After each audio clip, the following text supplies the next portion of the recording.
मैंने कहा भाई प्रेस को ज़रूर एड्रेस करूँगी।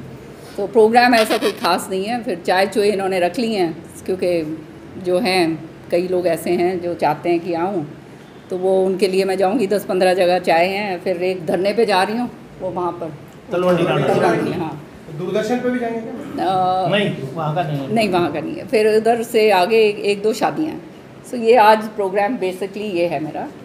कोई वैसे पॉलिटिकल प्रोग्राम के लिए नहीं आई हूँ मैं, बट आपको निराश नहीं करूँगी। पॉलिटिकल प्रोग्राम जो है ये विधानसभा सत्र ख़त्म हो जाएगा, बजट सेशन है मेरा 16 तारीख से शुरू है, तो अगले महीने कभी जो है हम यहाँ पर प्रोग्राम करेंगे किसी टाइम। तो बड़ा प्रोग्राम करेंगे। कार्यकर्ता के द्वार में। हाँ जी, वही प्रोग्राम्स जो हैं वो होना तो था, पर फिर बीच में ये विधानसभा सत्र आ गया, इसलिए जो है थोड़ा सा स्थगित करना पड़ा। हरियाणा में 2 प्रोग्राम चल रहे हैं। हाँ, एक किरण चौधरी के साथी, एक वीरेंद्र सिंह के साथी, क्या फ़र्क है? अब ये तो मुझे तो मालूम नहीं। मैं अपना बता सकती हूँ आपको। मेरा तो ये है, पुराने साथी हैं, पुराने लोग हैं सारे के सारे, उनके साथ मिलन जुलन है और जो है सबके साथ बैठ के चर्चा हो जाती है, बातचीत हो जाती है और मेरी भी पहचान हो जाती है, उनकी भी जो है दूर दूर से जो है पुराने लोग बहुत हैं, आप जानते हो चौधरी बंसीलाल जी के भी हैं और नए भी लोग जो हैं बहुत जुड़ते हैं। तो उस तरह से जो है, पर 3-4 इश्यूज़ हैं जो मैं आपके सामने अभी रखूँगी, जो बहुत अहम है और जो मैं विधानसभा में उठाने जा रही हूँ। एक तो इशू है ओपीएस का, बहुत ज़बरदस्त तरीके से पिछले जो सत्र था उसमें भी मैंने उठाया था, ये ओल्ड पेंशन स्कीम जो है। अब ये जो ओल्ड पेंशन स्कीम है ये इफ़ेक्ट करती है करीब 1,55,000 या 75,000 जो है हमारे कर्मचारी हैं, जो रिटायर्ड कर्मचारी। अब जिस तरह से सरकार ने इनके जो है पूरी तरह से ख़त्म कर दिया ओपीएस, तो उसके पूरी तरह से पूर्ण तरीके से मैं खिलाफ़ हूँ, क्योंकि मेरा मानना ये है कि जो रिटायर्ड आदमी है, कर्मचारी है, उसने सारी उम्र भर उसने अपने घुटने घिसे हैं, सरकार की सेवा करी है, जनता की सेवा करी है, और वो उस नौकरी के अंदर ये इसलिए जाते हैं, नौकरी किस लिए लगता है आदमी की, भाई मेरा बुढ़ापे के अंदर जो है पेंशन मिलेगी, उसका जो है सिक्योरिटी जो है मेरी होगी, और वही सिक्योरिटी आप ख़त्म कर दें। आज के दिन आप जानते हैं कि बच्चे भी जो हैं, ज़माना ऐसा आ गया है कि जब तक कुछ हाथ में ना हो बच्चे भी पूछते नहीं हैं, कुछ हाथ में होगा तो फिर ज़रूर पूछ लेते हैं। तो ये हालात जब ऐसे हो जाते हैं और जब इस तरह से जब स्टेट की तरफ से एक्शन होता है तो ये बहुत ही दुर्भाग्यपूर्ण है। और कभी भी स्टेट की तरक्की जो है, अब कहने के लिए क्या बात है, जब पूछा गया कि भाई आपने ये क्यों करा है, कि भाई बहुत ही ज़बरदस्त वित्तीय बोझ जो है वो एक्सचेकर के ऊपर पड़ेगा, ये ओल्ड पेंशन स्कीम का ये जो है दलील दी जा रही है। अब वित्तीय बोझ और पड़ेगा तो फिर आगे जो है उसका विकास कार्य जो है, जब इतना पैसा पेंशन के अंदर निकलेगा तो विकास कार्यों के अंदर पैसा हम नहीं लगा पाएंगे, तो ये उनकी दलील है। लेकिन मेरा मानना ये है कि जब तक आपका ह्यूमन रिसोर्स वही अगर खुश नहीं है तो पैसा कहाँ से आप कहाँ लगाओगे और क्या करोगे। सब कुछ जो है, everything is being done for the people ना, लोगों के लिए करा जा रहा है। अब वही लोगों को आप जो है आप निराश कर रहे हो, बुढ़ापे के अंदर उनका सहारा छीन रहे हो, तो इससे ज़्यादा दुर्भाग्य की बात नहीं हो सकती। क्योंकि सरकार का काम ये होता है कि अपने लोगों को सिक्योरिटी दे और सेंस ऑफ क्या कहते हैं एंटाइटलमेंट वो इस तरह से दे कि भाई हाँ कि हमारा सब कुछ ठीक है, जान मान की उनकी रक्षा हो, विकास हो और जो है एक सिक्योरिटी मिले हेल्थ केयर के साथ, एजुकेशन के साथ। दिस इज़ व्हाट सरकार इसलिए होती है। सरकारें खाली इसलिए थोड़ा है कि पैसे कमाओ और वो करो। आज जो है हरियाणा के अंदर इतने ज़बरदस्त जो है हम कर्जे के अंदर डूबे हुए हैं कि जो कर्जा, अब बजट में मैं ये बात कहूँगी कि कर्जे को सर्विस करने के लिए कर्जा उठाएगा। तो ये साफ दर्शाता है कि सरकार की किस तरह की नीतियाँ हैं कि जिससे इनका संभल ही नहीं रहा है काम, कि इनको कर्जे पे कर्जा इनको लेने पड़ रहा है। और फिर इस तरह की बातें, मतलब उसको पूरा करने के लिए बुढ़ापे का सहारा जो पेंशन है उसको ख़त्म करी जा रही है, तो उसके हम विरोध में हैं। और कांग्रेस पार्टी की तरफ से मैं ये बात कहना चाहती हूँ कि हमारी पार्टी पावर में आते ही सबसे पहला काम जो होगा वो इनकी बहाली होगी। दूसरी बात जो बहुत अहम है वो ये है कि आज मैंने ये देखा है कि ये PPP, ये जो है परिवार पहचान पत्र, ये बन गया परेशान पहचान पत्र। सच्चाई है ये, इसको जोड़ा जा रहा है आई कार्ड के साथ, पैन कार्ड के साथ, सारा कुछ करा जा रहा है। सारी सुविधाएं जो हैं खाली इसी के ज़रिए मिलती हैं।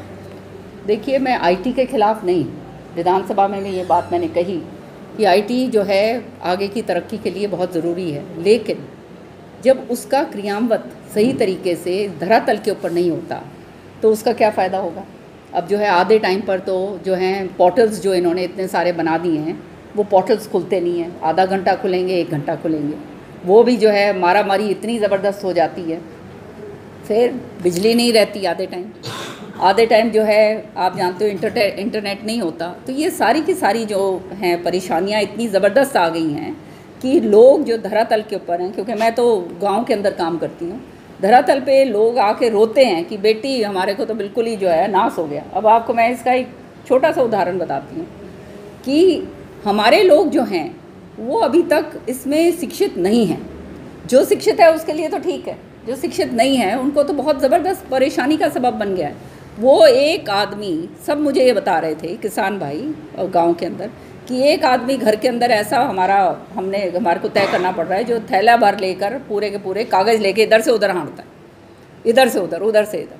कोई भी चीज़ जो है अगर गलत तरीके से उसका अपलोड हो गया है, ये आपके साथ भी हुआ होगा, ये जो है प्रॉपर्टी आईडी भी जो है उसको सही करवाने के लिए जो है उसका पसीना निकल जाता है, फिर भी सही नहीं होता।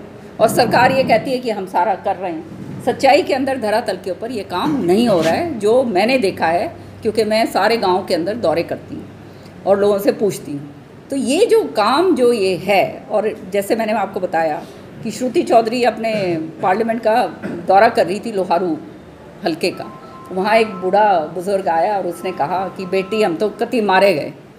तो श्रुति ने पूछा बताओ क्या बात होगी, इतना क्यों, तो आँख में लाल आँख हो रही है और आंसू उसके निकल रहे। तो श्रुति को कहता है, उसने कहा बेटी तने क्या बताऊँ कि ये जो है न्यू कमे हैं कि भाई ये पैन कार्ड के हुए और ये आईडी कार्ड और ये सारे के सारे ये ऊपर करने हैं और इकट्ठे करने हैं। ये तो कहते हैं मैंने सारे लेके मैंने जमा चेप दिए, फिर भी मेरा कि मैं कौन हुआ। तो हंसी की बात ज़रूर है, पर ये ऑल्सो दर्शाता है कि किस तरह से लोग जो हैं इससे परेशान हैं।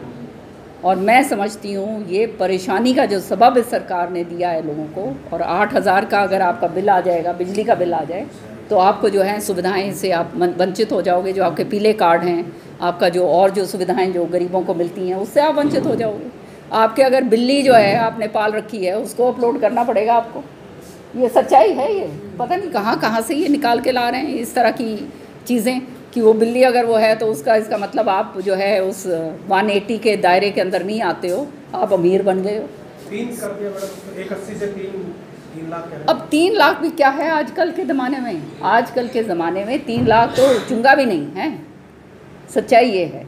तो ये सारा का सारा एक बहुत ज़बरदस्त परेशानी का सबब बनता जा रहा है, और ये इसको सरकार सही तरीके से इसको धरातल के ऊपर इसको इम्प्लीमेंट नहीं कर पा रही। अगर इम्प्लीमेंट करा जाए तो बहुत अच्छी बात, लेकिन इम्प्लीमेंट होगा कैसे, क्योंकि आपके जो सरकारी कर्मचारी बैठे हुए हैं, दूसरे जो बैठे हुए हैं, जो आला अफसर हैं जो हैं, कोई इसमें वो हाथ डालने के लिए तैयार ही नहीं। तो धरातल के ऊपर जो है इसकी इतनी ज़बरदस्त परेशानी हो रही है। फिर आपका ये इस पर आ जाइए आप, हमारे जो इतने सारे ये सरपंच भाई हैं ये बैठे हुए हैं, सारे के सारे ई टेंडरिंग का मामला है।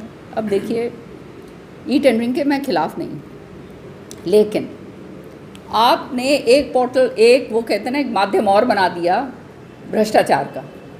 आप कहते हैं कि 2 लाख रुपए जो हैं आप किसान उनको देते हो, सरपंचों को, उनको तो आपने चोर मान लिया, और जो है ई टेंडरिंग के ज़रिए आप सारा कुछ करेंगे। तो आप क्या समझते हैं वो ई टेंडरिंग का जो प्लेटफॉर्म बन रहा है वहाँ पे भी यही हाल होना है? ये कोई अलग बात तो होने वाली नहीं है। तो विधानसभा में इस बात को हम डिमांड करेंगे कि आप जो हैं कम से कम 2 लाख की बात आप कर रहे हो, ये तो बिल्कुल ही चुंगे की बराबर है, कुछ भी नहीं है। 2 लाख में तो जो है आजकल यहाँ से वहाँ तक एक नाली भी नहीं बन पाएगी।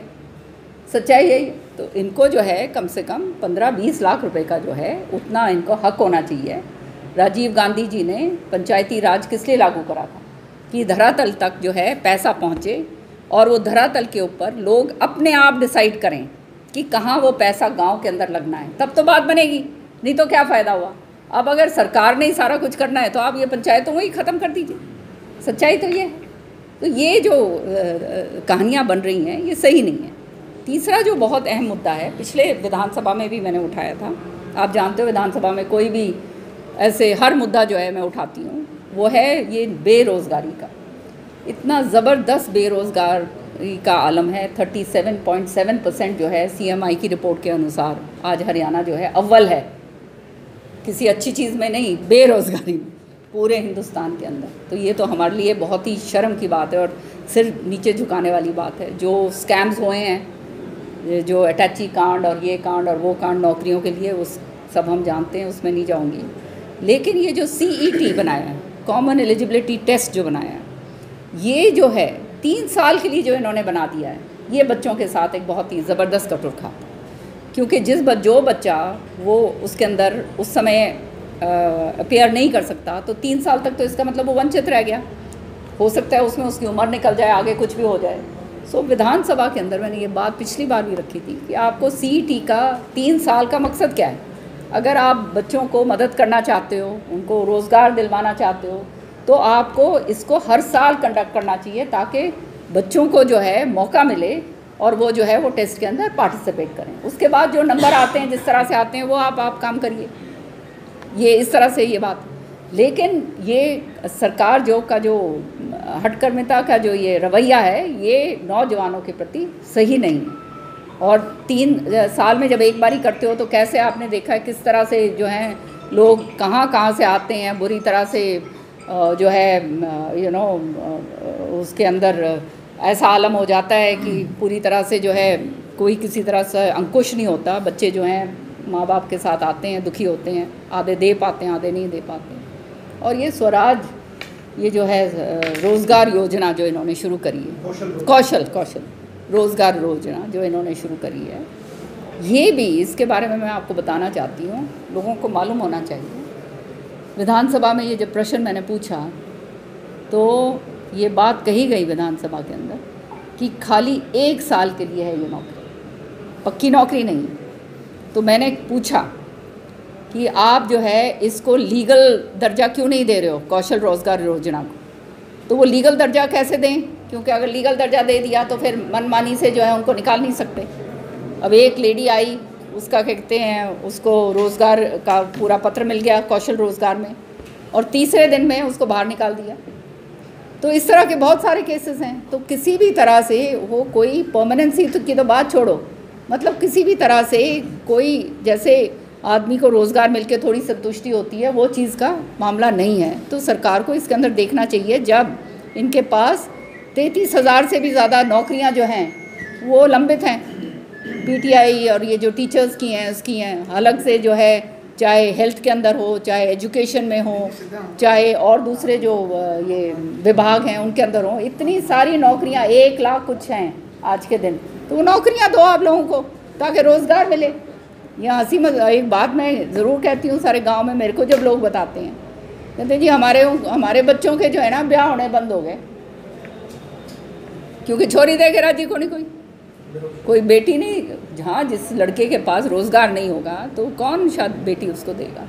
सो ये एक सामाजिक प्रॉब्लम भी बनता जा रहा है, और सामाजिक प्रॉब्लम बनेगा तो आप समझ सकते हो लॉ एंड ऑर्डर इसके ऊपर कितना ज़बरदस्त जो है इसके ऊपर इफ़ेक्ट हो सकता है। तो ये सारा इंटरट्वाइंड है, सारा का सारा।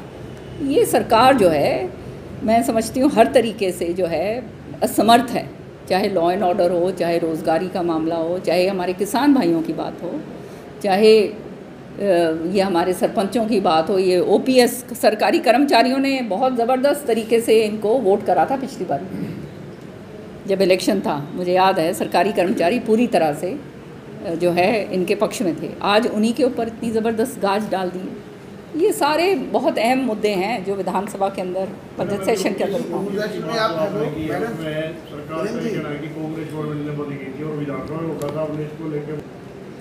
अब भाई आपने जो बात ये पूछी है, बात सही है, तो माफ़ी मांगी ना उसने, अब पता चल गया कि गलत है ये। मैडम आपने भी कहा कि अधिकारी जो योजनाएं सही तरीके से लागू नहीं कर रहे हैं, तो आज हुड्डा साहब जो है जनता दरबार लगा रहे हैं, तो आपको लगता है कि CM साहब जो है आज जनता दरबार लगा रहे हैं, तो आपको लगता है कि अधिकारी जो है बेलगाम है? सरकार जो है ना, सरकार का असली जो है काम का पता चलता है बिल्कुल टेल एंड पे, है ना। और जैसे जैसे समय निकलता जाएगा आप देखना, बेलगाम तो पहले ही हो गया सारा सिस्टम, और वो और भी बिगड़ता जाएगा। तो कितने ही आप मेले लगा लो, कितना ही कुछ लगा लो, जब आप कुर्सी पे बैठते हो तो नीचे क्या हो रहा है वो दिखना बड़ा दुर्भाग्य की बात यह है कि जो भी कुर्सी पे बैठता है उसको नीचे नहीं नज़र आता क्या हो रहा है। और ये हर एक के साथ है, ये किसी एक के ऊपर नहीं है, ये जो भी ऊपर बैठता है वहाँ पे उसको ये उसके साथ यहाँ। ये पूछा दूरदर्शन पर तो नहीं जा रहे, लेकिन दूरदर्शन के दादे पे बैठे उनका समर्थन तो करते हैं आप? क्या दूरदर्शन चंडीगढ़ शिफ्ट कर दिए, यहाँ से उठा के पंचकुला ले जा रहे हैं। चंडीगढ़ शिफ्ट कर दिया। चौधरी सुरेंद्र सिंह जी के नाम का ITI है, और वहाँ भी मेरे ख्याल में सालों साल से वहाँ पे लोग जो हैं, ये जो इंस्ट्रक्टर्स हैं वो उनका काम कर रहे थे। अब ये कौशल रोजगार योजना जो परमानेंट भी नहीं है, उसके अंदर इन्होंने वो नियुक्तियाँ तय करी हैं और उनको वहाँ भेज दिया। और जो लड़के वहाँ काम कर रहे हैं, 500 ऐसे लोग हैं पूरे हरियाणा के अंदर, 500-600, वो सारे बेरोज़गार। तो ये तो काम है इनका, रोज़गार ही नहीं देते, ये बेरोज़गार करते हैं। कांग्रेस के संगठन के चुनाव कब होने वाले बताएंगे? ये तो आप उससे पूछिए ना जो संगठन चला रहे हैं। अच्छा, वो ये कहते थे कि हमारे को कमांड मिल जाएगी तो 1 महीने में हम संगठन खड़ा कर देंगे, जबकि कुमारी शैलजा को और अशोक तंवर को नहीं खड़ा करने दिया गया संगठन। देख लिया ना, अब सामने तो है। ये कांग्रेस में भी कार्यकर्ता जो है इतने पुराने हैं, तो इनके लिए बेरोजगारी है, इनको पद तो मिल नहीं रहे, तो बेरोजगारी, ये भी बेरोजगारी है। कांग्रेस नेता भी बेरोजगार हो रहे हैं। एक सवाल मेरा है। नहीं देखिए, और बिना काम करते आ रहे हैं, ये हो रहा है। और आप देख रहे हो पूरे हरियाणा के अंदर कर रहे हैं, है ना। एक छोटा सा सवाल है मैम, हाँ। कपड़े से डर क्यों लगता है? आज किसान मेला लगा हुआ है और मुख्यमंत्री जी वहाँ आए हुए हैं, तो किसानों को जो भी पगड़ी जैकेट या कुछ भी पहना हुआ अंदर नहीं जाने, तो आपका क्या कहना है? भैया मेरे को तो डर लगता नहीं, बाकियों की बात करूँ क्या? हाँ, मैं तो उस विरोध को समझना चाहिए कि क्यों है वो विरोध, और उसका समाधान निकालिए। जब आदमी विरोध तभी करता है जब कहीं दुखी है ना। तो मैं समझती हूँ इन चीज़ों के अंदर जो है डरना नहीं चाहिए। क्या डरने की बात? किरण चौधरी के रूप आजकल वो तेज तर्रार जो नेता है नजर नहीं आती है, तो कहाँ गुम है? और दूसरा कोई नया कोई बड़ा फैसला कुछ आप ले सकती हैं भविष्य की राजनीति को लेकर? नहीं, मैं पूरी बात नहीं सुनी। सबसे पहले तो एक राजनीति को लेकर भी क्या आप बड़ा फैसला कोई ले सकते हैं? तो आप समझ सकते हैं कि किरण चौधरी का कितना वजूद होगा। वो कह रहे हैं अभी बीजेपी में भी नजर आ रही है। ये वो उनकी मंशा ये है कि अच्छा ये वो कहते हैं ना, इसकी वो कटे यहाँ से कि हमारा रास्ता खाली हो, पर इतने आसानी से रास्ता खाली करने वाली तो नहीं हूँ मैं। बहुत अच्छी भारी भरकम तनख्वाह लेने के बाद उनकी पेंशन की चिंता है। एक मिनट आपके एक मैं प्रश्न पे, विधानसभा के अंदर हर मुद्दे के ऊपर जो स्टेट से रिलेटेड मुद्दा है, जो जनता के हित का मुद्दा है, अगर कोई उस मुद्दे के ऊपर बोलता है हर रोज़, तो वो किरण चौधरी बोलती है। जी, आप ये विधानसभा मेरा रिकॉर्ड क्या है? जब अभय सिंह चौटाला अपने भतीजे और डिप्टी सीएम पर आरोप नहीं, अब इनकी बात बहुत होएगी भाईजान। सरकारी आदमियों के लिए तो बात कर रहे हैं, हाँ। लेकिन जो प्राइवेट आदमी है, आम आदमी है, दुकानदार आदमी है, छोटा दुकानदार है, देखो आपको मैं कभी भी गलत बात कहती नहीं, ना गलत बात की सहमत होती हूँ।